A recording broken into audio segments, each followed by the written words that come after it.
Peter. They throw my ass in jail. I'm letting this roll live. While I'm finishing setup on here, I'm just letting this audio go. Everybody's hearing this shit, Kev. They hear my abuse. Yeah, they hearing how you're proclaiming your man cave in your bedroom. Nobody helps. Gotta let it go. I can't leave. She won't let me. She beats me.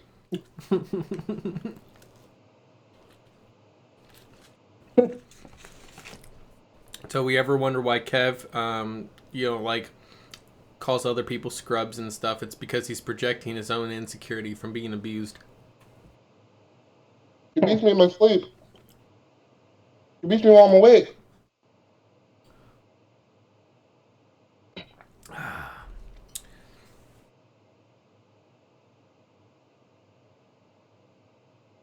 This is as bad as the YouTube video.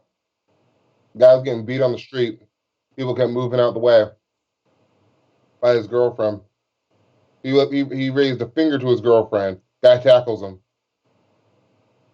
They've actually done a lot of social experiments on that one where, where they show a guy abusing a girl and people are always like stepping in to defend her. But if a chick is abusing a dude, everybody just keeps walking or laughs.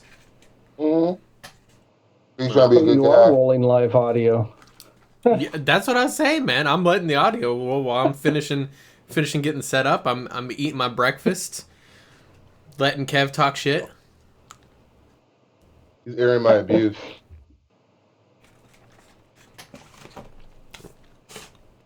All right. That's terrible. All right, I'll go ahead and mute you guys, and we'll get actually started here. What's the point now? I suppose we You're should a terrible actually get person, started. Morty. Yep. That's why I'm awesome. Anyway, I'm gonna meet you guys. We'll get the credits rolling, then we'll be right back here.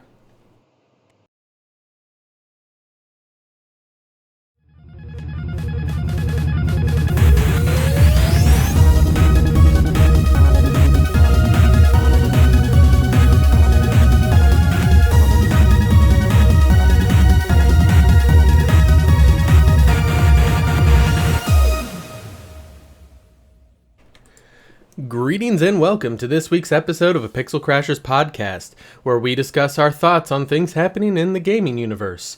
I am Kev. I'm Kev the Gamer. I'm Kev the Gamer, by the way. I am Angelus de Mortiel, together with Kev the Gamer. You wish you were this glorious. And Xaiphen. I'm Kev the Gamer. I'm Xaiphen. We're all Kev the Gamer. We're all Kev now. That is a glorious way to start off the podcast, everybody. I am so glad to be here. It's going to be a good day. I am so glad, by the way, that we're all now Kev the Gamer. Although the downside is the moment we're done with this podcast, we're going to get arrested as soon as we walk outside. Reasons? It's the downside of being Kev the Gamer. Yes. Anyway, so for walking while black. Yeah, no, walking while black, driving while black, existing while black. You know, whatever. You know, just insert your thing here. Anyway, so games and stuff. I hope everybody enjoyed the little brief snippet of Kev being abused before the stream. That was a highlight treat. My wife beats me. Nobody helps. And of course, you all heard him antagonizing too, and you know, yeah, get out of my man cave. What? But yeah, so what have you guys been up to this week? I heard Kev was a scrub and didn't join in the operation last night. No, yes I did. I ran it with LP, Violet, and who else was it? LP reported it. But you weren't on stream. That's because y'all filled up. I went and got food, came back, and the lobby was full. We can use some other stream guy, LP, and Major. We actually we swapped out. we were rotating people in and After out. I probably had already left then. Yeah, you probably already left because you were like, nah, I'm just gonna go play like some little Japanese MMO or something. JRPGs. Okay, I started my build guide. For the Havoc. For the Havoc, Yes. the one that Basically my gun is a sidearm, and my flat cannon is my primary. yeah, because you can get up to 11 shots on that damn thing. Really? I think it's like 11 or 7 or something like that. It's a big number because you start off with 4, and then I think you get like 2 for the evolution 2, and then another 2 for something else, and then plus 1 from his passive or her passive, whatever. So yeah, you can Don't get piss off the SJWs if you don't get the preferred gender right. whatever. The one that's really confusing is the agent because it sounds like a chick, but the description and everything else says it's a dude. Well, all the chicks of female aliens except for the Asari and Andromeda just fell off anyway. Mm-hmm. Excuse me. Well, I mean, the female Angarans aren't terrible. You can at least tell the females from Down Under. The Krogan females are the worst. Yeah, They sound like flamboyant gay guys. I don't really understand why they had to make all the Krogan women sound like postmenopausal. I don't really understand that, but yeah, whatever. I mean, they should have found more women like Eve. Mm-hmm. Eve was very well voice acted. Yes. Instead, we have what sounds like a bunch of really over masculine women talking. It's like we get it. The Krogans are very masculine. Even the females are tough. See, but Eve sounded like a tough, strong woman. Yeah, she did. She sounded like a tough, strong woman. But on a bright side, though, at least Xaiphen, he was playing it earlier this week, and he found out how much he enjoys taking naps in the middle of a match. Yes. Well, so now you're taking a nap in the middle of the match. You know what I mean? Not saying. Take a nap before the match, and then I'm late to the match. So what have you been up to this week, Xaiphen? I've been gaming here and there, but my common gaming time has become very off from everybody else. I say actually start, like the rest of us have been playing Mass Effect and Andromeda almost exclusively since you talk away from the microphone and it stops picking you up. Whoops. I tried to find time for Prey, it just didn't work out. Yeah, but I ended up taking like a couple of days break at the beginning of this week for some Warframe event that was going on, played that, and then stopped on Warframe, went back to Mass Effect and Andromeda. Isn't that kind of how it always works? Been trying to, usually it's taking a break from another game and going back to Mass Effect, or not Mass Effect, Warframe. But at any rate, I was been trying to build up the Turian soldier. So it's not the Havoc. So I think it's a regular soldier. And it's been going slower. It seems like their last patch, it seems slower to level up. I think it's just all in my head. Well, but it just feels like it's slower to level up characters at this point. Maybe not. The big thing is I know generally that it's slower to level up characters from Mass Effect 3 to Andromeda. Like if I would run one gold match, it would take me up to like level 8 or something like that. I think it was in Mass Effect 3. Mass Effect Andromeda, it'll get me to level 2 or 3. Yeah. So it's definitely a lot slower to level up, which is part of the reason why it's been so slow in getting out build guides for me. Because when you only have 2 hours a day to play, and you're trying to, it's kind of a normal thing. Like I don't know how. Like you have to worry about the lives. Some of these guys are putting out 2-3 build guides a week. Well, yeah. Well, and then like I said, there's several guys in our group. Nothing against them. That have like max manifest and all their characters at level 20 and that sort of thing. I'm like, I have like 5 characters at level 20. Like, Maybe. there's the common reference on people like having excessive skill or time spent in the game, like, oh, you've got no life. Actually, as an adult, I look at that as like, you don't have a job, do you? Mm-hmm. I mean, in part, I look at that when I see guys fighting the console war on Twitter all day. Mm-hmm. Well, I mean, it could be that there's multiple scenarios on there. It's not just that they don't have a job. I mean, yeah, they could not have a job and just be laying about all day. They could be in university and just have large open chunks in their schedule, like they're only taking 2 classes that semester because they don't need to take anything more. Alternatively, they could just have a job where they sit around and play video games all day. I mean, I did just have a job where I sat around and watched YouTube most of the night. Mm-hmm. Well, and Right around Mass Effect 3 time, it was awesome. Yeah, I'm familiar with that one. I've done those jobs before. Unfortunately, it's kind of not the case anymore now. It's I have a job where I sometimes can watch stuff occasionally, but most of the time it's running around like a headless chicken for 10 plus hours a day. So, yeah.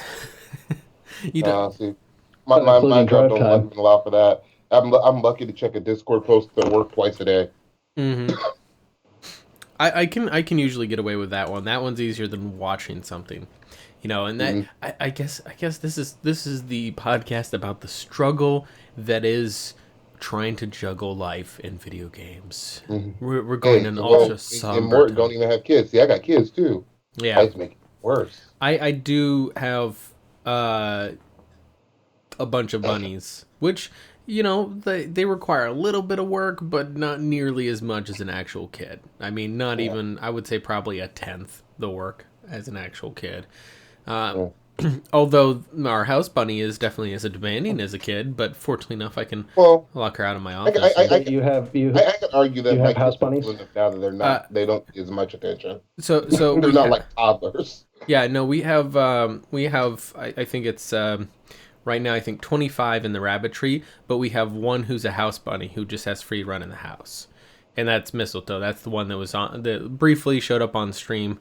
She comes in my office and will sleep next to my desk oftentimes. And Xaiphen, you're really creepy staring into the camera right now. It's kind of creepy. This is why we take Xaiphen's mic away. I had like a webpage open right next to the webcams. He's just like staring into your soul. Like one eye. Xaiphen just had that look like the mic. You just hired me for no fucking reason. You ain't gonna have no place to work no more. Yeah. That's the look I saw in his eye. But yeah, no, that's so we do have one house bunny, and she is she can be a handful at times, but like I said, it's not nearly on the level as a small human, because she sleeps most of the day, which is not normal for a small human. Normally, they want to sleep whenever you want to get stuff done, and then whenever you want to sleep, they don't. Yeah. Well, do like I did. My youngest was 3 when Mass Effect 3 came out. Mm-hmm. And I just give him something to color, and I play Mass Effect, and he'd be good. Now he has too many questions. Well, especially since he wants to get into PC gaming because his dad's doing that. Well, my eldest does. Does he call them peasants? Does he call them console peasants yet? He calls himself a console peasant. Well, their experience is Xbox. You're training your kids well, Kev. Training your kids well. Y'all heard my wife is the roadblock on that. I've been ready to build my Ichi PC for like the last 2 years, and she's like, no, why not? They're not ready. They're not ready to ascend. Well, she's afraid of all the perils of the internet. I'm like, they're gonna find a one where they got tablets. They've already found that shit. The thing is, I mean, Windows 10, you've got like a parental mode where you can kind of lock down their account so they can only play games like Call of Duty and. Well, no. What you do? What could go wrong? You create an admin account on their Windows, and you restrict it very, very highly. Oh yeah, no, what I'm talking about is you restrict. Oh, they can't go to bad websites. They can still play Call of Duty and get told how much of a faggot they are and how they. On PC? how that people are you play Counter Strike for that like Counter experience. Strike, yeah. So you get some guy who's like, "Sukobliat, you rush B, or I screw your mother." Actually, I find that all of those the toxic people from Call of Duty, used to talk about on the 360, Hmm. are now on Counter Strike. No, they've always been in Counter Strike. Hmm. I don't Is know. it? I didn't realize how toxic. But Counter Strike is worse than Call of Duty Oh, as it far is. as toxicity. It is hands down because it's had years to mature and ferment and distill into the perfect level of toxicity for Well, a you say that, but then you think about how toxic Overwatch is, or can be, I should say. It's not always toxic, but it can be. Or Overwatch. Halo is nowhere near as toxic as Call of Duty. Overwatch has nothing on CS:GO, not even close. I'm saying I can't find a game that is anything on CS:GO. I've heard League of Legends is pretty close. League of Legends is actually worse. It is. The reason It's why newer. is because like What? what the syndrome that I kind of notice on there is, and it's not related, like the actual brain patterning and the actual you know disorder is not even close. But I noticed that a lot of people get kind of an almost it's almost reminiscent of the brain pattern and communication style of somebody with Asperger's. It's like the way that they actually communicate in a lot of those games, where they seem to be disjointed from actual like the emotional continuity of a conversation. The You responses basically don't. just described the internet. Yeah. Okay, Kev, you got me there. Pretty much Uh-huh. is the internet. But yeah, so it's obviously not autism, and I don't want to kind of take away from that because obviously autism is a serious illness and that stuff. But the thing is that the way that they communicate on there, if you don't do things exactly the meta way, then they will call you every name under the book that they can think of and show their disdain for your very existence in their coveted match. How dare Well, you? that's a lot of places though. I mean, Yes. that's like even we talk about the gaming scene. The people who like severely will talk down console players for not getting a PC is no different than that. I think it's just more so groupthink. Well, yeah, it largely is. And my thing is that, and this is kind of the way I put it, is like, I never, while I was joking with Grim on a stream a couple days ago and saying, like calling him a console peasant because it's Grim, it's all in good and No, fun. Grim don't give a shit. It's like me calling Kev a scrub or calling Xaifen, a ghost. All the same thing. It's all in good fun. You guys don't know the ghost joke because you didn't see the one time when he had the white couch and I couldn't fucking see him. I just saw red hair and floating eyes. That was not as funny as what was it? I was graduated military training, and Oh I yeah. decided to step outside without a shirt on. Now, I had spent the summer in Maryland, Yep. had my sleeves rolled up, and that was the first time I discovered that I actually have a yeah, I can tan. Nobody can tell it's a tan though unless they see the contrast to my actual normal skin color. And the dude, like, Jesus he looked Christ, at me, he was Red. about 10 feet away, and he came up. He's like, "Holy shit, dude! I thought you were wearing a white T-shirt." Jesus Christ, Red! I thought you were wearing a t-shirt. Okay, I'm blind. So much light. Obviously, as with any redhead in the military, he was nicknamed Red. So just so you guys know, Xaifen is also known as Red. Anybody with whatever kind of ski in their name, they automatically become ski. It doesn't matter how many skis there are around them. There can be a dozen of them. All dozen of them are all ski. Yep. Because nobody wants to try and pronounce the what is that, Czech, Slovakian? No, in the it's orientation Polish. of most of those. Ski is That's right. Polish, yeah.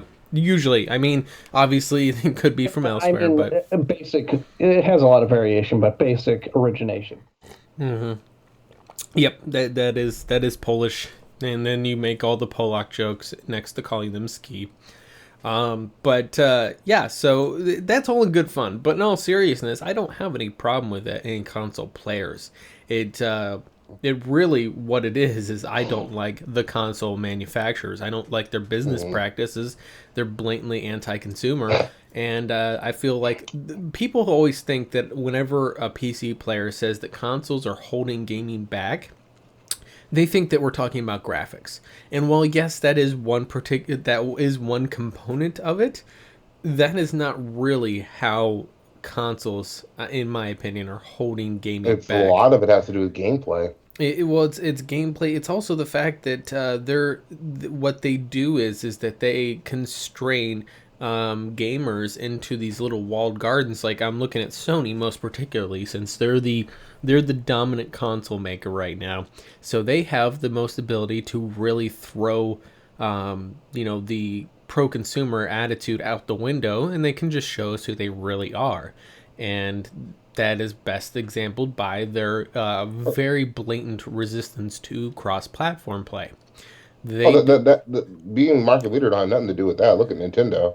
Well, no, I mean, Nintendo doesn't compete, right? They try to They compete with themselves. yeah, they ever since what was it the GameCube or was it the Wii? N64. It was the It was Wii, the yeah. N64. Well, they took the what they called the blue ocean marketing rather than the red volcano or whatever. They use very colorful allegory to describe their marketing techniques, but essentially what it was is they're not going to compete in this petty console war. They're too good for that because they're Nintendo and fuck you.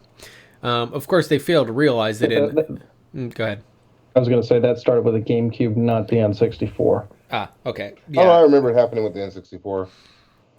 But No, not quite so much. They were still competing. Like they had some light competition with the PlayStation. It was starting to fade out by then, but it didn't become official until the GameCube. well, no, they were pretty directly opposed to the PlayStation. The problem is that the PlayStation just cleaned their clock so badly that I mean, let's be real though. The PlayStation, with the exception of one generation, has been the worldwide system since Yep. it's come out. Yep. And The PlayStation has been gaming for the last 20 years. well, yeah, and the thing is that they didn't really fully adopt the blue ocean strategy until the Wii. That was the moment. The Wii was the console that they brought out that was pretty much this is not a normal console. We're not going to bother with making normal consoles anymore because there's just not there's no space for us to compete because with the GameCube you had the GameCube versus the Xbox versus the PS2 versus the Dreamcast. You've had all these damn consoles and people were like, what's the difference? It was kind of a little bit saturated at that point with competition. Well, Sega, obviously being Sega, fell off the map, and Microsoft and Sony were pretty much the two dominant leaders, with the PS2 obviously far and away ahead of everybody else. So Nintendo was just like, yeah, we're not going to compete anymore because they pretty much didn't see a way to try to beat Sony at Sony's own game. That's what it is. My problem with that is in a capitalist economy, competition's what drives innovation. Like Nintendo is doing a pretty good job right now with innovating and coming up with unique ideas. I will give them that. Well, they usually are. Yeah, they're not stagnating. They kind of have to not stagnate because with the fact that they're not competing in the actual console war, that means they have to be doing something really unique each time around, or else they'll just fall into nothingness. So, Like the Wii U. Though it's interesting though, because when we say that about Nintendo, I think as a consumer, you still look at it as, okay, which console am I getting the most for my money for? I think that's why Nintendo doesn't sell as well anymore, because you get Nintendo exclusives, which are great. Most people buy a Nintendo for Nintendo games, and oddly enough, don't consider that anti-consumer. yeah. But at the same time, I was going somewhere with this. Lost my train of thought. Nintendo games are dwindling in quality and content. That too. Content sometimes. Content is a loaded word because you have Ubisoft content. It's like, or better yet, Mass Effect Andromeda content. Yeah, there's a lot there, but it's not very deep. Fallout 4 is kind of like that too. Yeah. Well, Not a lot of depth in the amount of content you're getting. I mean, when you I look think at, there's a point where a game is too short, though. yeah. Oh, the I thing. don't think I disagree. Like I liked the Order 1886, short as hell, but I enjoyed my time playing it. Well, here's the thing: is that there are games that are short. I can't remember what the other game that Kev and I were talking about that was also a short game. That it was only, maybe we'll say it's somewhere in the 6 to 10 hour range, length of a game.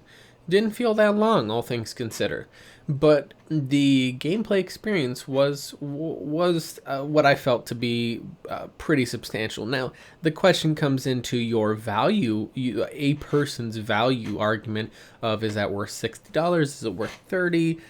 How much money is a very well put together narrative, because I mean, we spend Hmm 10, anywhere from $8 to $15 for a movie ticket for 2 hours of entertainment. So 8 hours of entertainment is obviously 4 times that, etc., etc. But they're not the same to people, so that's kind of like everybody's gonna have a different number like attached to length of game, substantiality of content, and the dollar figure that's being charged for that. Right, and then you have different people who are just gonna say, "Well, this is more important to me," or what kind of content is it? Like I've had multiple console players, for example, tell me Overwatch doesn't have enough content. I'm like, Mm-hmm. what?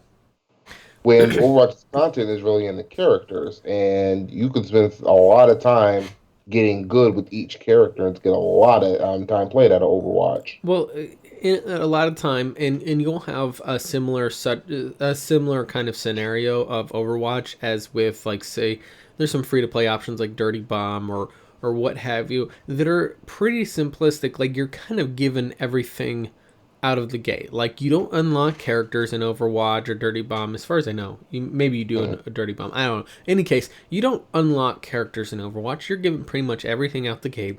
All that you unlock are cosmetics and stuff like that. Nothing too crazy. And so you loading up the game for the very first time. You are handed everything that everybody else has. You are immediately on an even playing field, content wise. The difference is, and this is the key on here, is it's skill, practice, understanding, having talent to the game, understanding how different characters work and operate and synergize with each other and who they counter. There's a lot of metagaming involved in there as well. Like, there's a lot of these intricacies that kind of add its own depth that don't appear on the surface. On the surface, you've got X many characters, and it's just a PvP match with 4 maps or whatever. It doesn't seem like that much when you just look at the paper specs of it, but the Mhm. actual depth falls in with the subtlety of the way the game plays. Like, don't get me wrong, Mhm. I'm very critical of Overwatch on many ways. I stopped playing it because of some of the very big failings that the game has, in my opinion, that are a foundational problem with the game. It's not something that is ever going to be fixed, and as a result, I really don't see myself really playing the game ever. It's mostly having to do with the way that competitive modes are handled in most games. It's not just Overwatch. It's also, like, as far as I understand, League of Legends does it. A bunch of other CS:GO does it. The ELO system is stupid. To be frankly honest, mainly with the 2 points. Now, one of the arbitrary things that Overwatch did that I don't think is in other games was the 1,000 SR cap, where if I'm 1,000 SR above or below someone, I can't play with them. Mhm. The part that is in other games like this is that whenever you have an actual 6-person party, you have a extremely high priority matchmaking against other 6-person parties. On paper, it sounds like, hey, this is done to be fair, right? You guys are a communicating team. You should go against other communicating teams. But in actuality, what it does is it encourages 2 different metas in the game: a solo queue meta and a team queue meta. Team Q, everybody has to be on point. They gotta be working like a well-oiled machine, blah, blah, blah. They're competing on a higher level than everybody else. Whereas solo queue meta, It's all about how me as a person, how well I perform individually. If I don't perform well, then I suck.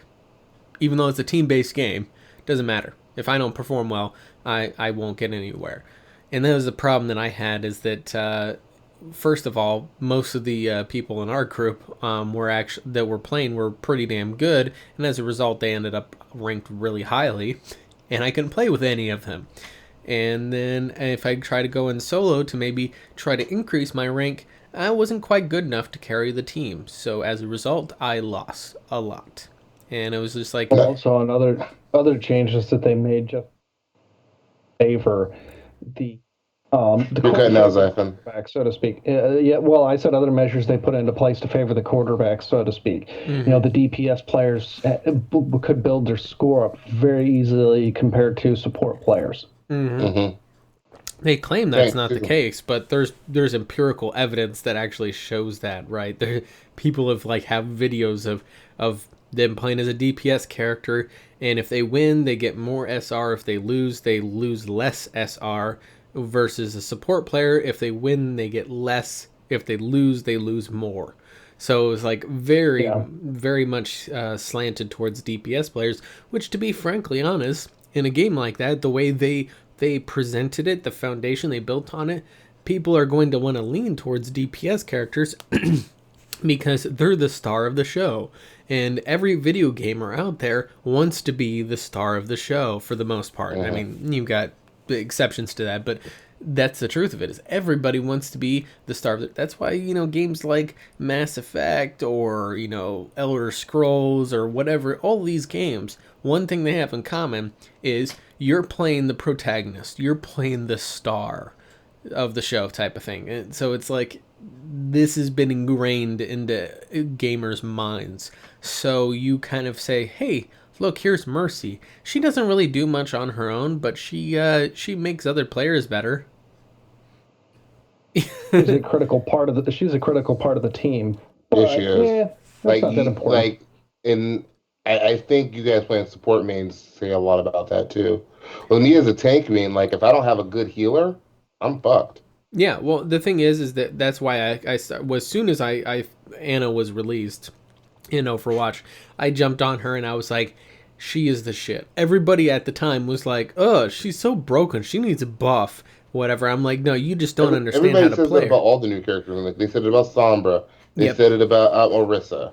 They just keep saying about the new characters. Yeah, but the main thing is that they said that at first, and I was like, no, listen, you just don't know how to play it. This is like the perfect healer because she actually can be the star of the show in a manner of speaking. She can support her team and be an all-star at supporting her team. At the same time, she can also be dishing out some damage and doing some crazy, head or shooting enemies and that's putting them to sleep and that sort of thing. So she was better suited as a support. But by then, that comes into the problem of me being a sniper. I'm not always the best aim. Yeah, I've had that too, and it was a little bit easier to deal with on that versus Widowmaker for me. But still, most of those precision aim characters I just strayed away from. Part of it is lack of skill. Part of it is also my, whole system. Yeah, you also play with a controller, and well, you gotta understand, the controller. I don't understand how you could do that. Well, that's the thing is a lot of people misunderstand how precise that gyro could be for. Mm-hmm. I use a combination of the touchpad and gyro for aiming in any given shooter, and that makes up for it. It is not as great as a well-practiced mouse for shooting, but it is pretty damn close. And for somebody like me who's a little bit over twitchy on trying to use a mouse for precision, I'm actually better with the gyro for precision aiming than I am with the mouse. Yeah. Yeah, and that makes sense. My whole thing with the mouse is more so speed. I feel slow with the mouse. Or not with the mouse, I mean with the controller. I have two simultaneous aiming inputs. I've got the trackpad that emulates a trackball. So that has all the speed I need, and then I can fine tune that with the gyro. I use both at the same time, and they work pretty well together. But the biggest downside to that is there's a pretty big learning curve. I probably would have been able to pick up learning with the mouse faster. I would have still had the twitchy issue, but I think I've adapted better to using the dual input aiming method on the Steam controller than I would be well practiced with a mouse.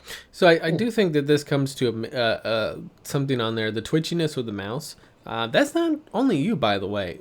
Most people don't realize that if you look at all of your esports players on PC, right? Like, especially Overwatch, that's a perfect example, or CSGO for that matter. Most people don't realize they play with their mice on really low sensitivities. Yeah. A lot of people don't I do the realize same that. thing with the gyro, but when you think Well, I about the think it's because gyro, of like, consoles too. well, and Some of I console think players people play with like really misunderstand. high sensitivity. Yeah, they need it. People misunderstand the competency of the Steam controller's gyro because they're used to like the 6-axis gyro or what's the DualShock 4. Sony's gyro development has been very under par. When Valve went into developing that, they actually made a lot more precise gyroscope in the Steam controller, and it does help make it much more of a difference in aiming, which nobody ever really applied a gyro to that sort of thing before. It would be a godsend to console gamers if they could properly integrate that aspect into the console gaming controllers. And it's not like they can't do it. They've just overlooked it for so many years that they haven't even bothered to look back at it until somebody comes up with a more innovative design like Valve, and they're still ignoring it. But Yeah. you got to think, like, what makes the mouse so precise for the most part is that you're using your whole hand to aim it, or your whole arm, or what have you. Well, that's the same thing with the gyro. You move your whole hand or your whole arm to aim it, as opposed to just moving a thumb, where you have to move a very small distance to try and generate a larger effect. Well, I think the thing is too is that I hear a lot of critics of the Steam controller. What they cite as being the problem is, ooh, it's low quality. Like, define for me It low isn't. quality. Yeah, and like, what exactly is low quality? Oh, it feels cheap. Why? Because it's made of plastic. Like, how does? Well, if they claim it feels cheap, just remember the Steam controller is entirely made in the U.S. Yeah. Well. Yeah, Ooh, just like man. throwing that Shots out there. fired. Yeah, that's like one of the things that there was, some under-announced praise. The praise was announced, but there's under-announced praise for Valve's part on trying to create jobs in the U.S. for manufacturing the Steam controller. The fact that they had it manufactured in country instead of sending it overseas to make it cheaper, and it's still not that expensive to in the end to the end user when you compare it to any other modern controller out there. Mm-hmm. Well, and the thing is yeah. too, but kind of going back to I guess the heart of kind of when you look at the depth of games though, like when you get into that, yeah, the inputs, people will always say, like, if you're not using mouse keyboard, oh, how could you, type of thing. That's gonna invariably That's the happen. meta. That's the group thing. Yeah, that's the group thing. Well, I've done like, and I actually had a little bit of a debate with somebody about this recently, and they were going on about absolutely. Of course, they were misusing my words to make sure that they were absolutely right. Yeah, I kind of destroyed their argument on that because a lot of it is very, very opinion based. You got to think, yeah, there are some actual facts involved on the mechanics of things. But when it comes down to it, like there's some people that are so much better with a controller than some people are with a mouse. When you look at the top end competitive players, if you look at the most skillful person with a controller in a first person shooter versus the most skillful person with a mouse and keyboard in the same shooter, the skill gap between them would not be that far. That would not be that large. So that's the thing, is like it does come down to preference. And when you start throwing preference factors in there, subjective as that is, that's more opinion than it is fact. Well, the thing is, The biggest thing is, I was going to say the biggest thing is it's a much lower learning curve to become precise with a mouse than it is with a controller of any kind. I would say to a degree, because here's the thing, is that in the natural form of using things, when you're aiming with, now with the gyroscope, that does add an additional layer on there, but with a normal controller, say an Xbox or a PlayStation controller, you are aiming with with your thumb. That is, granted, that is your strongest appendage, but that is only one finger, right? When you're aiming with a mouse properly, you are using your whole arm, so you have a whole level of stability higher, and that's the main thing, is the stability is much higher, because you're using your whole arm, not just a finger. With that, I actually posed that same argument to the guy I was dating with the Steam controller. Is not only are you using your whole arm, you're using two of them to add to that stability. Yeah, and that's where, like I said, the gyro comes in as an additional layer, but that's not the normal controller experience. That's the Steam controller experience, right? Most games, exactly.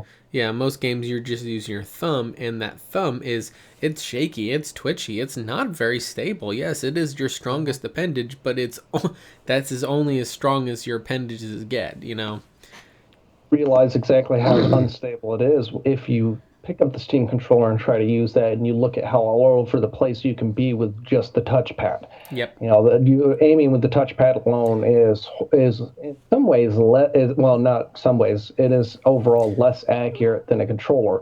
Although it gives you the speed, it decreases your accuracy. It's the combination of the gyro and the touchpad that really bring it home to compete with a mouse. Yeah. But the thing I would say, though, is that where people don't get the skill gap, I think, between controller and mouse users for a specific game, I would say the reasoning for the skill gap not being that far different is actually not because of the input they use or their preference. It's actually because I would say that probably a controller user has to be more skilled to be at the same level as a mouse user. So if you see a professional level shooter player who's playing with a controller and he's staying up to par with a mouse user, he's probably actually more skilled. He is actually a better player. He's playing at a handicap, though, because he does not have that stability. And I'm talking normal controller, Xbox or PlayStation, not a Steam controller. There's also another thing about the controller that is a little bit overlooked. Strafe aiming. You're never aiming with just the point of view of the aim. And I've seen a lot of this in, more or less professional console players, where a lot of their aiming in shooters is not entirely on point of view, but actually, they use strafing to assist with their aim. And I think that's what pushes that up too, whereas a lot of, PC players, they still do, they do strafe. But when you have pure on-off, non-analog movement with the WASD, they only use strafe for maneuvering, not for aiming at all, or else it's going to screw up your aim absolutely. The thing is that I think that's going to be a bit of a finer thing that I never thought about that. I never thought about that reference before, but I don't really do that anymore. I do more of a PC style aiming, I would say, even though I'm still playing with the controller. But like when I was on console, I think back on it, and I did strafe aim. I was usually just tried to line up vertically and use my sidestep to actually hit people with. Yeah. Well, like the thing while is, we're on the topic of the Steam controller too, it's on sale on Steam for $35. I'll pick it up. There's Kev with the plug. Kev, are you getting paid by Valve? But yes. I didn't even put out a plug on it. Kevin's glory. If you are not being paid, do not fucking shill for shit on this podcast. For real. And if you are getting paid, where the fuck is my cut? Yeah. You wouldn't shill with me. You get no cut. Well, we're not going to shill for where's someone. Where's my cut? Because I'm the one that's talking such greatness of the Steam controller here. Yeah. But we're taking away from the glory of the Steam controller. Yeah. But to kind of take things in a different direction here, and this is the main the main topic of the podcast we're going to start on here, because I have a feeling that this is going to go down a serious rabbit hole of a much larger problem on here. So this week, Kotaku, because they're so amazing. They're such a great news publication that always gets everything right. They carefully vet and research everything that they report. That's the reason why they're trusted as a very credible source. No one ever has questioned Kotaku's ethics, ever. So why are we questioning their ethics? I smell that. Just the sarcasm. Yep, I can smell the sarcasm through the mic. It's so much sarcasm there. So in any case, they reported this week. They reported a couple of things. I'm gonna joke about the other thing they fucked up on too royally. And this is not damage control? No, this is not damage control. So they reported this week that essentially the Mass Effect franchise is being put on ice indefinitely. Of course, because of how poorly Andromeda did. They're putting the franchise on ice.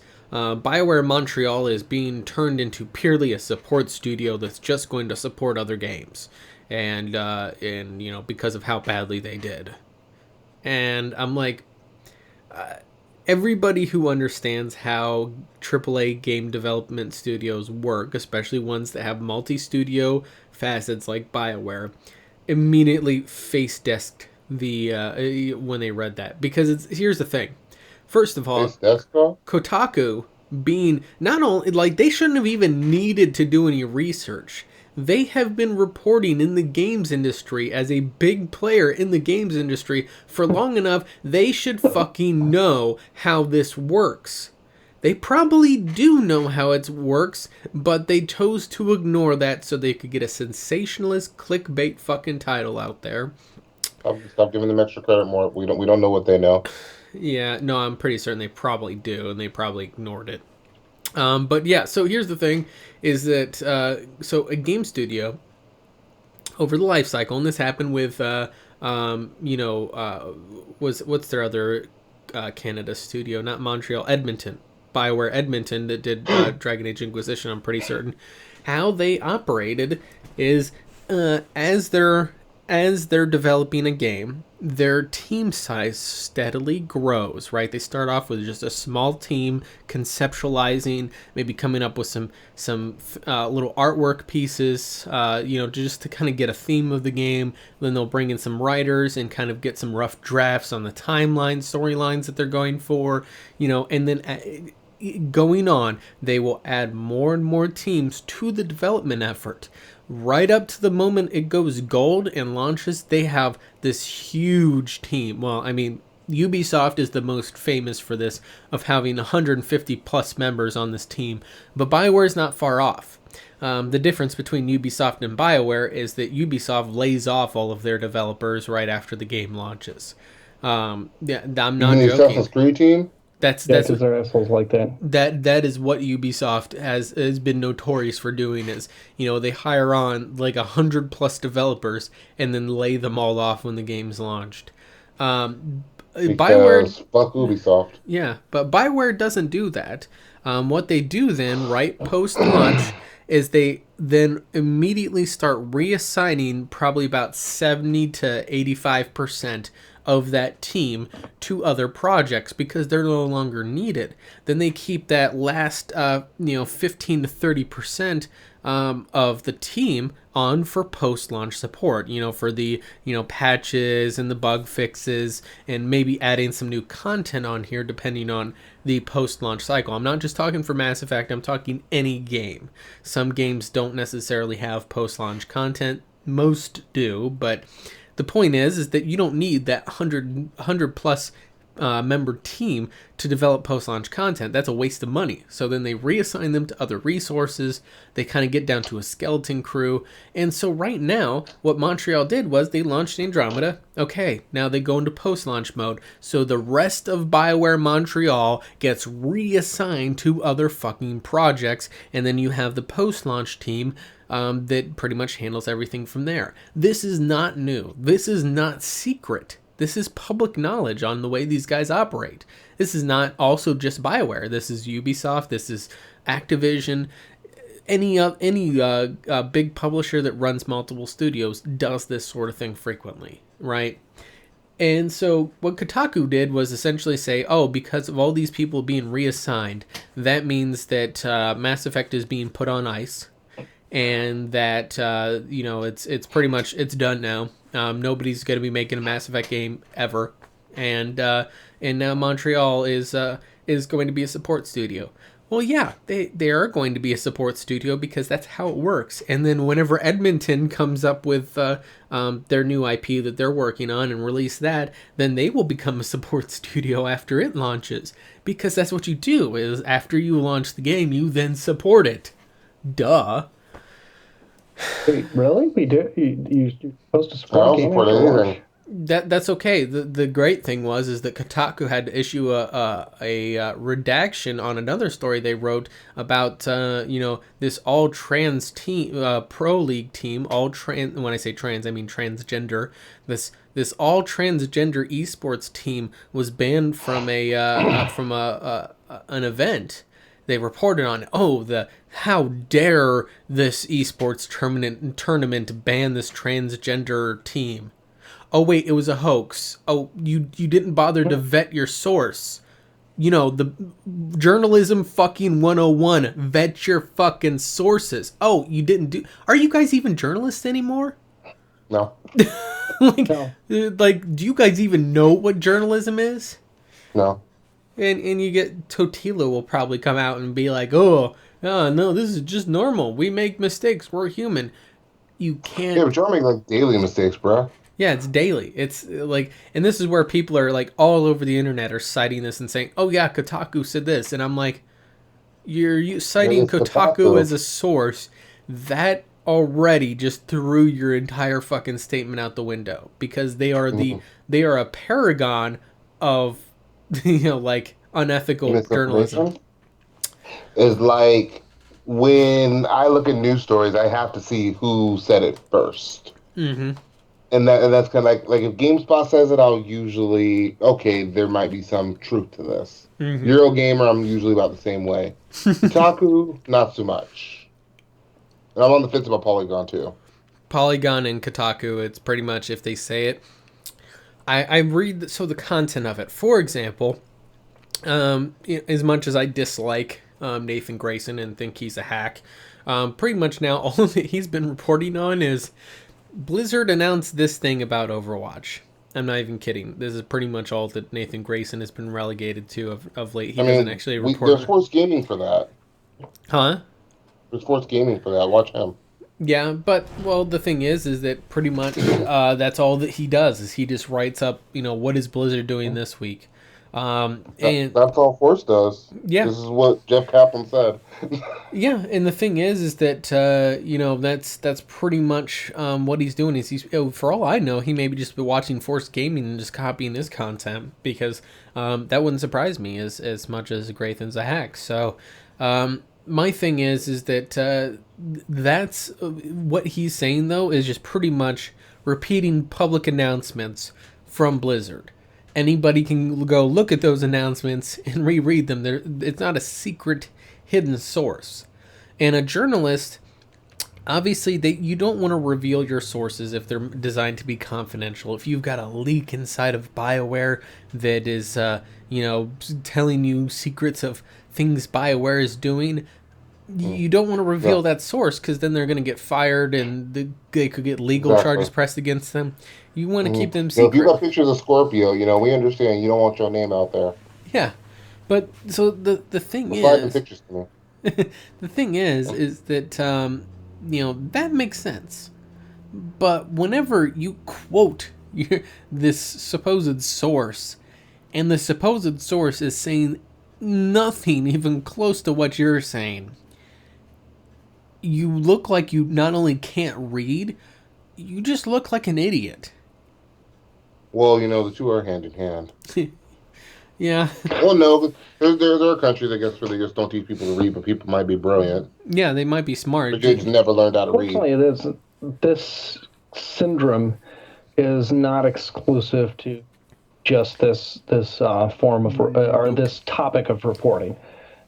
See that in any kind of news outlets where it's all hip fire, try and get shit out there as fast as possible. And that's where you actually get more news from satire sources because they research their topics. Yeah, it's that sad. Although I will say that that a lot of those satires have become a little too politicized for my taste. Because previously, one of the things, for example, I loved about Jon Stewart. Jon Stewart was, yes, he was left leaning and very well openly admitted it, but he would there was nobody safe from his crosshairs. No, didn't matter. He would tear apart anybody. Yeah, if someone did something stupid, he would call him out on it. He had no allegiance. The problem is that his successors are not nearly so unilateral. They pretty much at this point, just to me, seem like they're largely what's the right word? Mouthpieces, and it's kind of disappointing because when you pluralize successors, do you mean people that went off onto other channels, or do you mean just the guy who's there now? No, I mean, so you've got Trevor Noah, who's the direct replacement. Then you have the British guy, Jamie or Oliver. What the hell's his name? Something Oliver. Yeah, he's the one on HBO. And then you've got Oliver. Huh? John Oliver, I think. Yeah, I think it's John Oliver. And then of course you have Stephen Colbert. All of which seem to have at this point kind of taken a bit of a like. The unfortunate thing is I feel like Stephen Colbert was better whenever he was was in his satire mode, he was in his position. When he went to late night talk shows, it kind of yeah. Well, that's the thing is he got a different job and he dealt with it differently. Yeah. John Oliver, kind of the same thing, different, he like John Oliver, I unfortunately I lost track of him after he left the Daily Show. He's on HBO. When he was well, no, I just kind of faded out from all of that. But when he was a temporary replacement for Stewart, while Stewart was off directing, and I think it was in Jordan or some other place like that, somewhere across the world, he was a very very good replacement for Stewart, and it would have been awesome if he took over the show at that point. However, I don't know how his work has changed since he got his own show. The thing is, and I'm gonna kind of go back to gaming on there because obviously at this point it's not really we're getting into the politics territory, which is somewhere we typically we could talk about IGN being satire. Oh, they really should. They should just give up on actually considering themselves a serious news source and just. I only watch the channel for Naomi Kyle. And Naomi's high. So see, this is Kev. He's like, I'm gonna give them ad revenues so they can continue to do bad reporting just because I want to look at a hot chick. Ad block player. You were correct on that. They like satire. As they become bigger, they change direction on that. Yeah. Think about that before. Yeah. I see more movie reviews on that show now, on that channel now, than I do actual like relevant gaming stuff. Movie reviews. Bullshit Steam review or the Prey review they did, where they cried about them losing their save game, bitched about it, blamed the PC version, then gave it a 4, and the whole thing was just crying about the PC version, or blaming the PC version because he lost the game save. So here's they patched it. He came back, gave it an 8. Yeah. So here's the thing: is that with the way that a lot of those publications run, pretty much all of them, GameSpot, IGN, Kotaku, all of those publications have now kind of gone to a more general media, not just video games. And it's most particularly kind of nerd type thing. So they're not going to be reporting on the drama movie that's coming out. They're going to be talking about your nerd movies, like your comic book movies and your and things like that are kind of going to fit within the niche that they have carved out. However, obviously, a lot of people, I hear almost every time there's some story that is not gaming related on any of those sites, you look at the comments and they're always like, gosh, just talk about games. Nobody fucking cares about this shit. Well, obviously people care about it. Otherwise, they wouldn't be reporting on it. People that they follow the money. All of those sites, they follow the fucking money. If people are clicking on the stories about movies, they're going to put up more things about movies. If people aren't looking at the reviews so much, they're going to tone down the reviews. They're going to make them less intensive. They're going to make them a little bit more watered down so that they take less money to do. That's just the way that they operate. It's the unfortunate truth of it, honestly. But I think my major problem with them is, and this is actually kind of more of a society thing in general, is that nobody is skeptical anymore. No one is curious. Nobody asks questions. Like, it's not just the article itself that didn't bother to do any research, or, in my opinion, should have already known the shit that they could have researched, but they didn't even bother to check on any of the information in there. In fact, they didn't even seem to understand what their source was saying. And then you have 500 gazillion people that just regurgitate it out because they just believe hook, line, and sinker what Kotaku's saying. The no. Oh yeah, the no. That was another one that just literally regurgitated it, and said, "Oh, according to Kotaku, blah blah blah blah." It's like, that is those. According to Kotaku, those 3 words immediately invalidated anything that you have to say after that. Yeah, pretty much. Except if it was, according to Kotaku, they will be shutting down their site next week because they realize they're a bunch of fucking hacks. That's about the only phrase where I would see that as being valid. Anything else?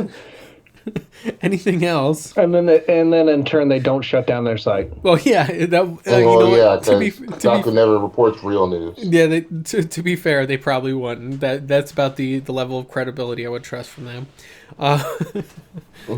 But yeah, it's the fact that not only did other news sites just regurgitate it without bothering to check any of the info, then everybody on Facebook and Twitter and all of the social media sites regurgitated without bothering to check it. And then it becomes fact. BioWare is now killing the Mass Effect franchise, according to everybody out there. Like, the Mass Effect franchise is now officially dead. Fuck you all. See ya. Have a nice day. That is now become the... Well, that's like... Yeah. It bugs me. It bugs me a lot. Kev, why are people so stupid? I don't know. You got to ask the stupid people. Well, I am. Where? I'm kidding. That was just... I was waiting for that one. I set you up, Kev. Nice. I set you up, Kev. You would do the exact same thing if you were in my position, Kevin. You know it. That's not the point. He doesn't want to admit it. Yeah. See, according to Dr. Lightman, that's called deflection. I just call it damage control. Damage control. Which way you do it? Same thing. Damage control is when Kev does it. So if you are a BioWare developer, let's take that a step further. You are a BioWare PR person, right? So you're actually someone who is licensed to make a public statement according to what the company is doing. How do you respond to this? How do you ignore it? Do you come out with a statement saying, hey, this isn't true? How do you handle whenever you get something like a misreporting like this becomes so widespread? How do you handle it? Xaiphen, we'll start with you. The why the fuck you lying meme, that guy, and you just tweet it out to the guys. Tag it out to Kotaku. That's all you need to do. I have not seen somebody deal with this very well, and that's not a business like PR politics. That's not a business I could exactly do well with, because I don't have a good idea on how to appropriately approach it. I can deal with a person, a person one-on-one. I can come up with, I didn't say I could necessarily sway them or convince them, but I can come up with a logical argument statement and be able to deal better one-on-one with a person. But to deal with I honestly, I don't have a good answer for that. I do not know how to approach that properly. Hence the joke. Use the why the fuck you lying guy. That's the best thing I got. You turn it into a giant joke, pretty much. Well, that's Kotaku, isn't it? Yeah. So you're not doing anything. You're just pointing out that they're a joke. Mm-hmm. Xaiphen, we're not hearing. Point out their joke. Point out their bullshit. Xaiphen has his noise gate turned up so damn high that he talks and it just goes out the window. As long as I'm, talking like this, we should be okay. Wasn't BioWare supposed to be doing an HD remaster of the Knights of the Old Republic games? No, BioWare was not. A third party actually did a remaster. Well, not a remaster. They patched the game and gave it some support for higher resolutions. Was that the second one? Yeah, I'm pretty certain it was the second one. I don't know if the first one's got it yet, but the same third-party company I think is doing it for there. So the second one, it was essentially they patched in some higher resolution capabilities, and then they also incorporated the fan-made mod, what is it called, the Sith Reborn or something like that. There's a very widely known KOTOR 2 mod that is essentially content restored. That's it. The content restored mod. It essentially fixes a bunch of bugs in the game, and then also adds a bunch of cut content from the game back into it. And that's kind of what they patched KOTOR 2 with. And then KOTOR 1, I think they were going to do something with that. I don't remember. But yeah, no, BioWare wouldn't be doing that because they are pretty well focused on their current IPs. They have Dragon Age, Mass Effect, SOTOR, and their new IP that's going to be pretty well focused on their 3 different studios. So when you look at development studios for bigger publishers like that, the main developer studio, like say BioWare for example, is going to focus on what's new and going forward. If there's anything that needs touched up or patched from their past work, they usually contract out to a third party. That's pretty much anybody out there. Now, that's not with post-launch support. Like, for example, with Mass Effect Andromeda, BioWare is handling the post-launch support, but for a game that's like say they wanted to patch Neverwinter Nights, which I actually think they did. The Diamond Edition, I think, was actually a later patch, which pretty certain was outsourced to another studio. So, whenever they have like a really old game and they want to kind of patch in some content like that, they will contract it out. Because, it's at that point, it is more cost efficient to do it that way. And I can't really say I blame them for that. But in any case, though, something else I will say on there. And now, if you would read Kotaku on that, if you'd ask Kotaku if they were supposed to be doing an HD remaster, they'll, of course, answer yes. They will then make a news article saying BioWare confirmed to do an HD remaster of KOTOR. For Xbox One and PS4, Xbox Scorpio. It'll run in 4K, and at 120 frames per second. And this was all confirmed 100% accurate by this guy that supposedly works for BioWare, whose name is his last name's Mama and his first name's Joe. Mama Joe. Joe Mama. I have a feeling that I could, if they have a tip line for Kotaku, I could be like the Bart Simpson calling up the bar. Okay, so here, what's your name for the source? Oh, my name's Tinkle. First name Ivana. We got a news tip from Ivana Tinkle. Everybody, put down your glasses. Ivana Tinkle. Oh yeah. You're showing your age right now, bro. Yeah, that is actually really old. That was 90s. Oh my gosh, that's so That long was ago. early 90s. Yeah, that is early 90s, and that Dude, shit was that was cool. totally 90s. By the That's like way, 92. Simpsons is still being put out, isn't it? Yes. Longest Well, yeah, running Simpsons show in the Day. history of mankind is The Simpsons. Yeah, I think so. They were going on 30 years now. No, Yeah. not. They'll They're hit going 30 like years. 25. No, they're at 28. That was close. 28 fucking Yeah. years. Holy shit, man. That's a long time for a show to Simpsons run. were born in 1989. Yeah, like, you gotta think about that. That's fucking crazy.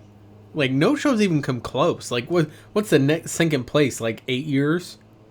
Well, no, let's correct that. They say WWE Raw is like the longest running weekly live show, and it's been about 20 years too. No, Daytime no. lives, actually, you have daytime soaps have the record for that. However, for sitcoms, that is where Simpsons. That's where the record holding is specifically for sitcoms. Now, daytime soaps even beat out. That's true. They've been going since like the 1960s or something. I think it's Days of Our Lives is the longest. Yeah, you gotta think about that. Not only is it been going on since the 60s, but it actually runs daily. Like, they have daily episodes of that show. Like, it is not a fucking like weekly show. They don't have an off season where they will, like, take a break for a couple months. Holy fucking shit, man. That is intense. You can imagine to be a writer on that show. You have to be something else. But yeah, so in any case though, okay, yeah. WWE Raw, by the way, 20 years ago, it was not WWE Raw. So you know what I mean. You kind of shot yourself in the foot on there. Raw is actually itself, as it is now, is probably maybe 5, 6, 7 years old, something like that. Yeah, with the E. Oh no, with the E on it, they changed the E in like 2004. Was it? Okay, maybe it is longer ago. So it's still like 13 years that it's been going on. Yeah, I'm saying, okay, the show Raw itself is like 20 years. I remember watching that show as a kid. Simpsons has surpassed like just the sitcom Saturday a category. It's all like primetime television series. Simpsons is the record holder. The tied for second place behind that is Law and Order and Gunsmoke. And what are those? Yeah, how many years? 20 years. Special victims. 20 years each on those. It's going to beat by 8. Yeah, so it's 8 years longer than the second place for a primetime TV show. Fucking hell. Oh hell, I think South Park's getting into the 20-year range at this point. It's almost there. South Park was 97. 97. Year 20. God, you imagine that? You remember the first season of that show? How fucking low rent that shit was too. Like they've really like. And I'm still excited for the Stick of Truth. I ain't watched the show in years. You mean the Fractured Butthole? Yeah. Yeah. The Stick of Truth is already out, Kevin. It was amazing. Yeah, I got the Stick of Truth day one. The Fractured Butthole is their next one. Yeah, you know I love that name too. It's like they have sleepy. no shame with that name. They're like, oh, the Fractured Butthole. Oh, Mr. Rogers went on for 33 years. Props to him. So fucking seriously? Holy shit, man! Yeah, I didn't realize. And they're, by the way, they're syndicating that on Twitch. Don't forget about Saturday Night Live. Because he died. That has 37 years going for it. That's true too. Yep. What? That's 37 years? Saturday Night Live. Saturday Night Live. Oh. Yeah, and it's still going too. I mean, like that, and that has some history to it. But yeah, they're syndicating Mr. Rogers on Twitch, kind of like what they did with Bob Ross. I had no idea Sesame Street was that old. It's actually Mr. Rogers' Neighborhood is now on Twitch. That's what I was saying. Is that they're syndicating it on Twitch. The Sesame Street has 43 years. We're just like eating up time because I'm looking through records for TV shows. At this point, we got distracted by this. Hospitals is 49 years old. Credible than Kotaku. I think that's the moral of the story. Looking up fucking who has the longest running TV show is more interesting. Than Kotaku. Yeah, is more credible. Soap Guiding Light, 57 years old. Fucking hell, 57 years old daily, 57 years. Yeah. The amount of episodes are in the hundreds we also of thousands. have another daytime soap, As the World Turns, is 54 years old. General Hospital, 49 years old. Days of Our Lives, 45 years old. One Life to Live, 43. I mean, that's insane. Daily. You gotta wonder how many episodes are actually in for those. Oh, jeez, yeah. Like tens of thousands. Yeah, it's like it's above. It's in the tens of thousands at least, because you got to think daily for 60 years. Fucking hell. But yeah, in any case, let's we sidetracked on that one quite a bit. Let's shape it back. So, if you were running a news publication and you had to, money is obviously a concern. They to be fair, they really need to pursue money because news does, like, getting clicks is a legitimate thing. How would you propose a news publication still trying to make a profit? So keep that in mind. You can't just blanket say, oh, I would be ethical and research everything. You have to make money. How would you make money while still trying to keep things honest and at least, or not honest, I should say, credible. Well, honest is a good word. Credible, honest. Otherwise, it'd be clickbait. Yeah. How would you do that, Kev, while Xaiphen's still looking up old TV shows? I can't help it. Honestly, I don't feel like a lot of these news publications are very profitable anymore. Yeah. They're competing with YouTube. Yep. They're competing with a guy who's just going to read your story, who has a pretty decent sized following and knows the game. Maybe does tricks, whatever. And he's going to put that news out anyway. He's watching that game's forum. He's watching that game's Reddit. He had some of these guys, like I talked about Force earlier. Force is a good one. But sometimes have videos out about Overwatch before IGN does. And when you think about some of that, honestly, I think it's time for a lot of these places, for that reason, to kind of pack it up, go look at movies and comic books. Like, I get why they're going in that direction. Yeah, well, I don't think games specifically is a very viable space for them anymore. Well, I mean, if you look at IGN very heavily attacks the YouTube space as much as a lot of those guys. They have their little what is it with the blonde chick that you think is hot? Naomi Kyle? Yeah, what's they have? They're often late though. They're often, like, when you get the news from IGN, it's oftentimes like the advantage IGN has is everyone knows IGN. Well, the thing is that what they operate as is what's known as a news aggregation source, or at least the content I'm talking about. They have like some daily wrap-up thing or whatever, where they essentially kind of give you just literally a very high level, hey, here's the big things that happened today. Yeah, GameSpot does that too, the Australian office. Yeah, that's true. That's true. Does that. That isn't bad in their eyes either. Yeah, but that's kind of where they try to compete in the YouTube space. The problem is that when they do stuff like that, where like Force Gaming, for example, he's able to delve deeper in. He's able to kind of get more in depth because he is studying Reddit and all that. But here's the thing: a lot of times, when you go through Reddit and all that stuff, there's a lot of bullshit on there just as much as there is anywhere else. Right. And that, but when you have a dedicated channel, like, I think this is where we go back to the niches. Yeah. You go back to a niche, somebody that's going to just study. We'll use Mass Effect Follower as an example, because I noticed they didn't actually run with that story, the Kotaku story. If they would have gotten a story like that, they would have been a lot more credible than BioWare, and they would have actually researched it. Because they're going to dive into depth with Mass Effect, and I'm using them maybe as an example. Maybe I'm giving I would say BioFan's probably a better example on that. Mass Effect Follower, not as like the type of content that BioFan does. It tends to be a little bit more on the newsier edge. Mm-hmm. So yeah. But, and they do a lot more lore stuff. But I was using somebody that's more deeply involved into the game as an example, more so than somebody who does all the games. Well, absolutely. When you do everything in gaming, and I kind of did this by mistake when I first started YouTube. You try to cover everything that interests you in gaming, and you don't really have the time to really go into depth. Nope. The way you want to, as opposed to somebody that's their niche. That's what they do. And that's why YouTube is kind of killing off these sites like GameSpot and IGN. Mm-hmm. As Digital Foundry, I think, is the one saving grace for Eurogamer. Yeah, well, and the thing is that's kind of the approach I took, was to dive into a niche. And I think that is, like, with YouTube, since you have so many independent, and I'm talking, actually good quality well-researched channels out there. They're all independent, that can all focus on their own niche because they all want to do something different, right? As a result, it makes it very hard for a rather immovable and not agile news organization like Kotaku or GameSpot or IGN for them to kind of maneuver and adapt to that. Right, exactly. They're too big. They have to cover too much ground, as opposed to say someone I don't know, even like you Skills Up. Skills Up was doing which called the Division for a while. He's not competing with IGN because all he's doing is the Division. Yep.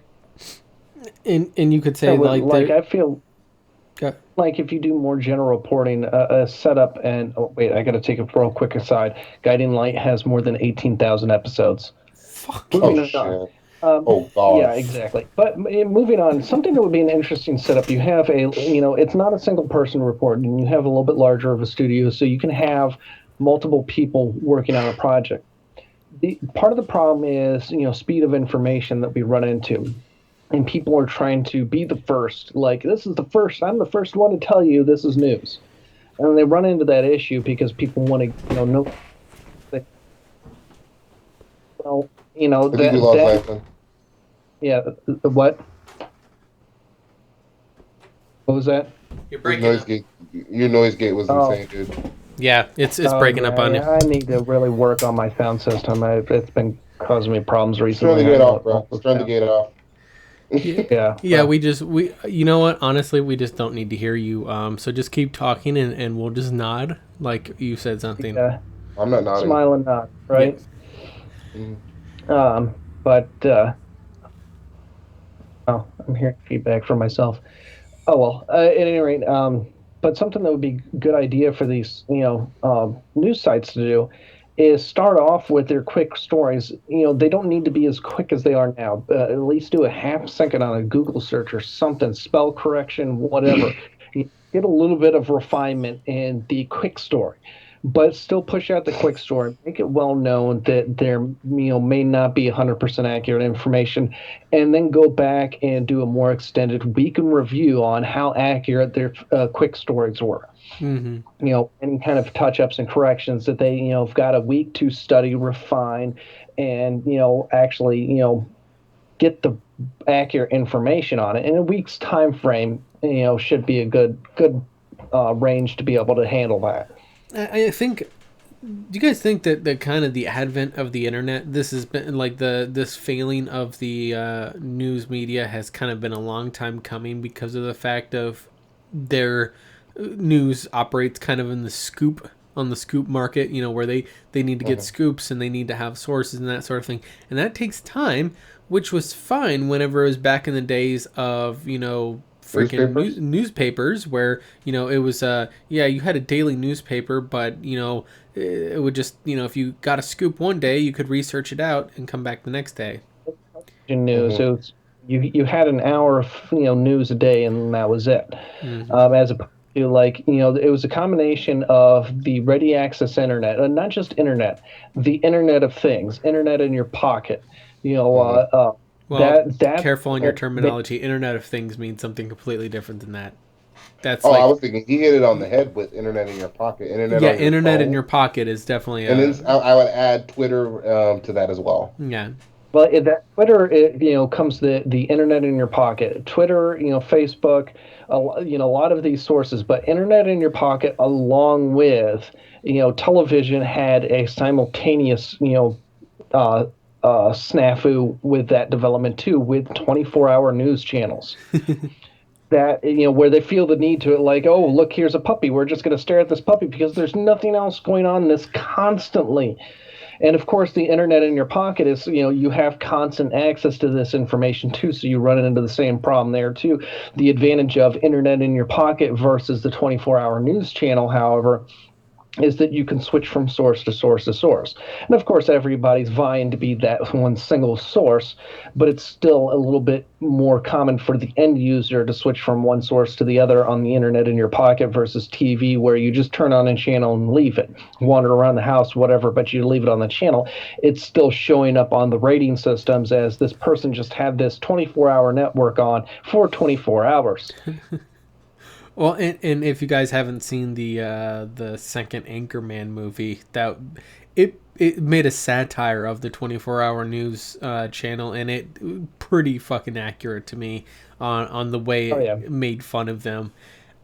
And I do kind of see in a certain way that is the whole way that rapid fire news is developed. People now want the quick. They want breaking news. They want it now. They wanted it 5 seconds ago. And at the same time, they're busy. They don't want to have to read a lengthy article. Like, they don't want to sit down with a newspaper and with their coffee and read a news article that's, 7, 8, 9, 10 paragraphs long. They want 140 characters. They want all of the pertinent information up front.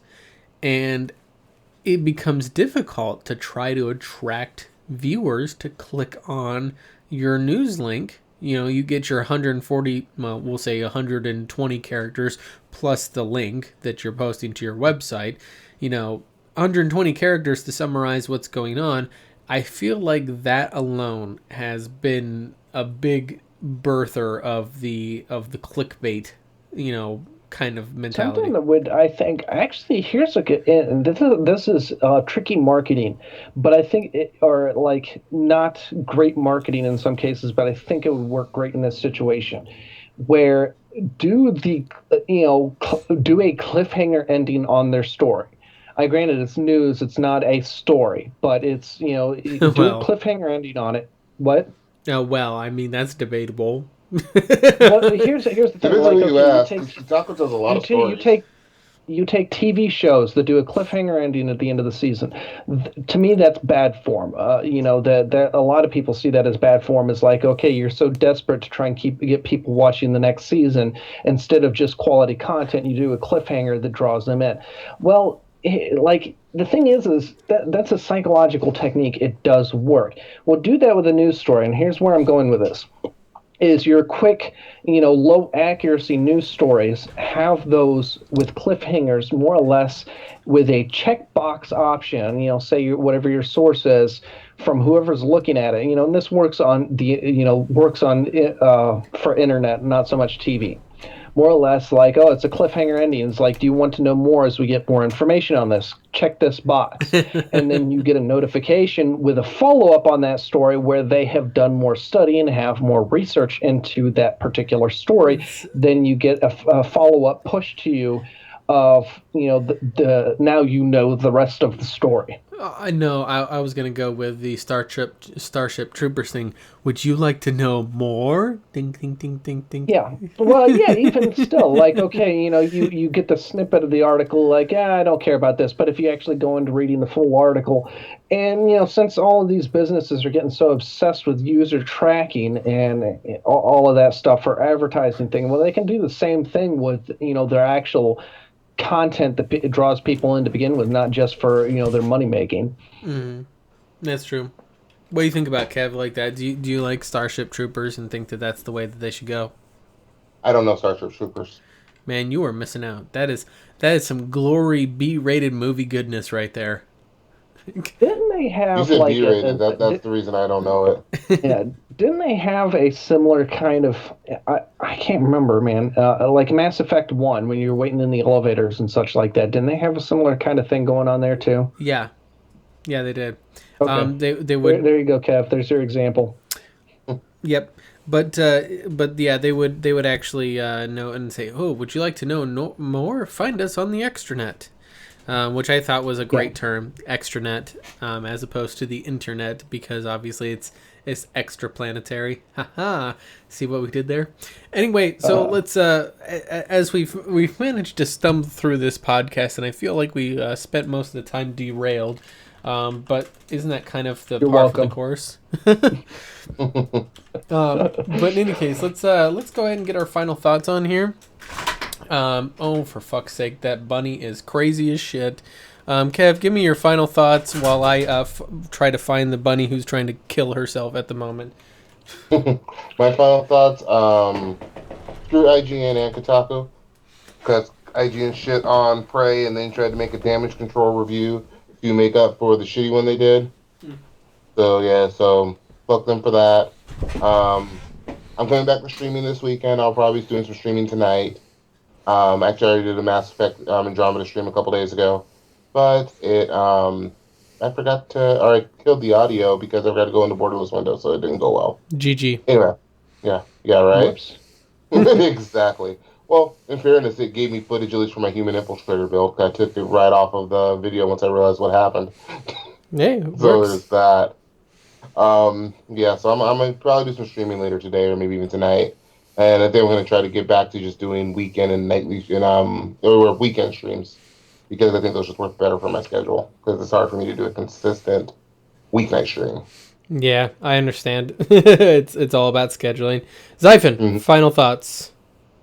Final thoughts. In general, not just for gaming, in general, I think the news media is just continuing to go more and more downhill, and it's becoming depressing. And even like places that you seem to get more accurate reporting, as those grow bigger, they go downhill in a different direction. So, I really think the entire, that particular industry does need rework. And I don't care if they use psychological tactics to make it work, as long as they go with accurate reporting information, however they use those tricks to make it work. Mm-hmm. And, and to Gray in chat, yeah, Dobry den, I guess. If we're going the Russian route, we try to keep it English here. Anyway, hi girl, go run and play. I had to keep the bunny from trying to jump up on the windowsill, and she of course decided to tangle my cord around me in the process. Anyway, so obviously my final thoughts on here is when will people stop trusting Kotaku and not believing a damn word that place says, because they're just a joke of credibility. Aside from that, so obviously, if you guys aren't aware, Pixel Crashers, we run a bi-weekly podcast here on Saturday mornings, or, well, I guess evenings, depending on what time zone you're in. But it's, for me, it's Saturday morning at 9 a.m. For the rest of you guys is, yeah. Yeah, great. Yeah, Russian's your second language. Russian is my favorite language to insult people in. So we'll leave that for one of my live streams. Anyway, we run this bi-weekly podcast here. This week we are obviously talking about Kotaku and how wonderful they are as a news organization, as well as rambling about apparently sitcoms and how they've been running for like 60 years and have 18,000 fucking episodes. Holy crap. What are you doing with your life? Playing Halo. Making money with it. With my life. Yeah, apparently they're making some money. But in any case, we're going to get signed off here for the night, guys. Obviously, if you want to check this out here, make sure to follow us on the Pixel Crashers YouTube channel, the Pixel Crashers Twitter, or on Angelus de Mortiel's Twitch, because his Twitch channel is awesome. Confirmed it's amazing. I personally know from experience that Mortiel is an awesome guy. He's really intelligent, attractive, good looking. Now, if you really want a good channel to follow Kev the Gamer on YouTube. That's the channel to follow. Yeah, Kev the Gamer. He does kind of he goes for the indie feel, kind of the the B-rated, like the thrown together in a basement type of look. I would say. Oh wait, no, that's his clothing. Sorry, but that was he's his got clothing. no content up, so don't bother. Hey, you have some stuff If on the Xaiphen guy Warframe. doesn't make content too often. I'm not even sure if he plays games. Yeah, I don't think Xaiphen actually plays video games. I'm pretty certain that he gets... Well, the thing is I've heard this rumor that Xaiphen isn't actually Xaiphen. I've heard this rumor that Xaiphen's actually Lily, and Lily is Xaiphen. And we'll not give any context to that at all, and nobody will have a damn clue what the hell we're talking about. And that's the best way to tell a joke. I share inside jokes with complete strangers. Yes. No, not even... Don't share the inside joke. You just make the joke in front of them and not give them any context. That's the great way to do an inside joke. So we all laugh. We're like, and that was the second time I got crabs. Oh. So anyway, we're going to get signed off here for the night, guys. And obviously, if you want to check us out, we'll be back in 2 weeks for the next episode of the Pixel Crashers podcast. Praise Gaben. Or Kev. Das Vindanyan. No, we're not. No. No. Yes, you praise him. Nope. Nope. Nope. Yes. Nope. Get. All right, We are. praise Phil. We are not. We Praise are. Phil Spencer. Stop it, Kev. Stop being a fanboy. They. PlayStation Master Race. None of them care about you, Kev. Peer pressure, But peer Nintendo pressure, loves peer pressure. me. They all just want to take your money, Yoshida loves me. He's my friend. take your girl, and then run away. I want to take Yoshida's girl. I want to bring him nice flowers Uh huh. and put his name on them. Uh huh. Yes. By the way, we're still live. I'm just letting this go.